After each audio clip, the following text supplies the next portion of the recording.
Hello everyone, today we come to the Eco Farm located in Shenyi district of Beijing to record today's episode of Lucia Craft. I'm your host Lucia. Today we are joined by my guests Morten and Emily. Hi, I'm Emily Luo. I'm the Senior Strategy Advisor of VELUX China.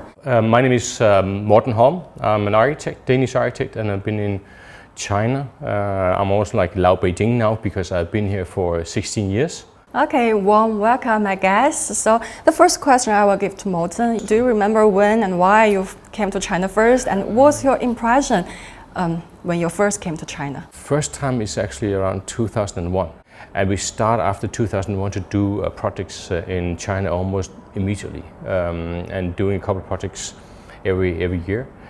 At that time, you can say pre the Olympics, so all the construction started to catch up to prepare for 2008 and so on. You can see cities grow in real time. I think particularly in the last 5-10 years, you can see how the understanding of how to become also not just importing ideas of how to do urban development, but also starting to share, co-develop, and even maybe exporting ideas about how to make urbanization happen. When my family came here the first time, it was just, flat green field. There was nothing here. But now we have 8,000 trees with different kind of produce that can feed us from May with the cherries and then on to peaches and so forth until November. Emily, is this first time for you to come here to the farm visit, or you have been here before? No, I think this is the second time for me. The first time I think is in 2022. I think early spring. I think there's the change a lot. At the beginning, that I think Morten said, I'm really looking forward to see the rabbits, the roosters, and some animals. But now you can see this is everything is getting ready and ready for the clients to come to visit and to play. It's fantastic. So how did you two just met with each other, know with each other? Just because you first came to the Eco Farm or some other opportunities? I think we know each other from the business community, and also we have worked together on different projects with using the VELUX products. When we focus on the active house and sustainable architecture, just you have some the common zones about the events, because VELUX also focus on the active house at Extra. Can you share more information of VELUX China with us? In 1941, our founder, Mr. William Rasmussen, invented the roof windows. We bring this VELUX China company into the Chinese market in 1988. So now, after more than 30 years, VELUX China, we are like the indoor climate solution provider. Morten, as an architect, I know there is a zero carbon building that's designed by you. So one of the projects we had, I think around 10 years ago, approached by a collaboration between the Danish embassy and the Nanjing Gaoxinqu, like Nanjing high-tech zone in Nanjing.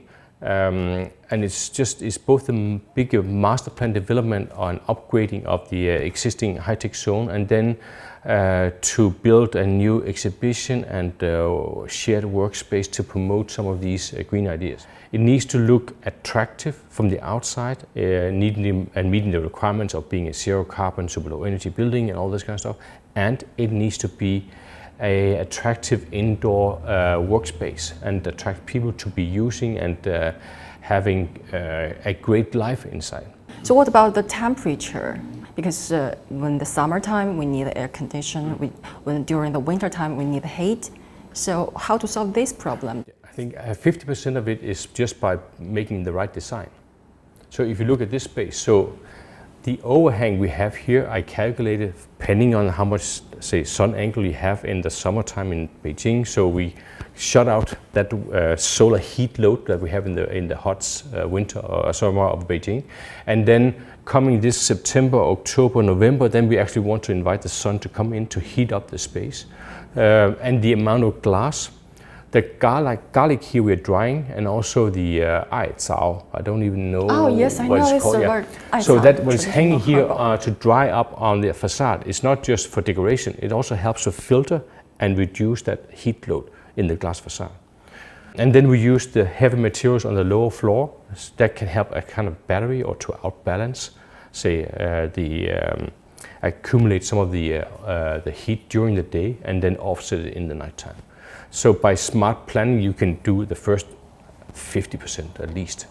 How long it takes you to design the building that time for the? It's a longer process, and most important is it's not me with my fantastic brain and my smart design. It's a lot of people that are involved, including also manufacturing people from the Skylight team.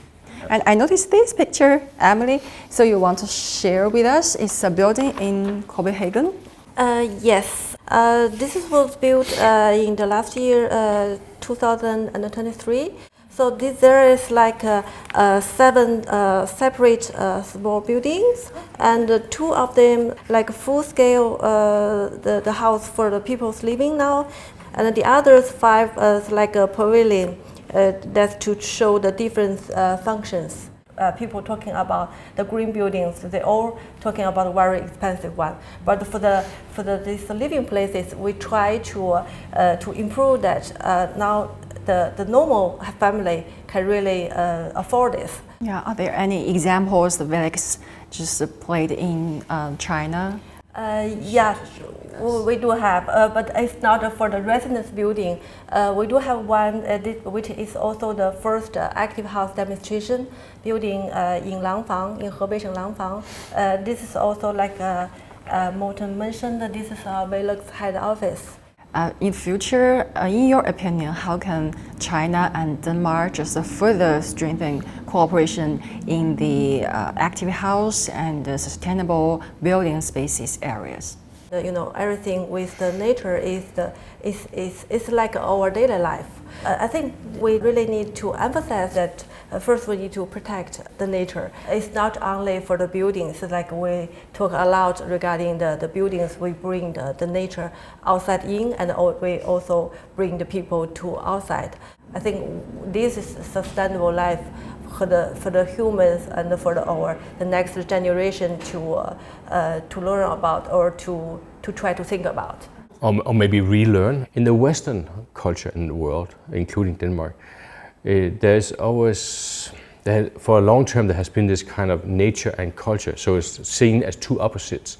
But in the Asian countries, including China, it is connected. It's a continuum of things, so there's not this kind of contrast between nature and culture in the same way. So I think when you have this fast urbanization in China, maybe it's more a question of how to relearn this kind of connectedness to nature, and also how to bring nature into the cities in a new way. Yeah, and it's very pleased that more and more next generation can benefit from this process, the bilateral cooperation and strengthening further cooperation. Thank you, my guest. Yes. Yeah, and thank you for your time. Let's say bye-bye. Yes. Bye-bye. Wow. See you next Bye-bye. time.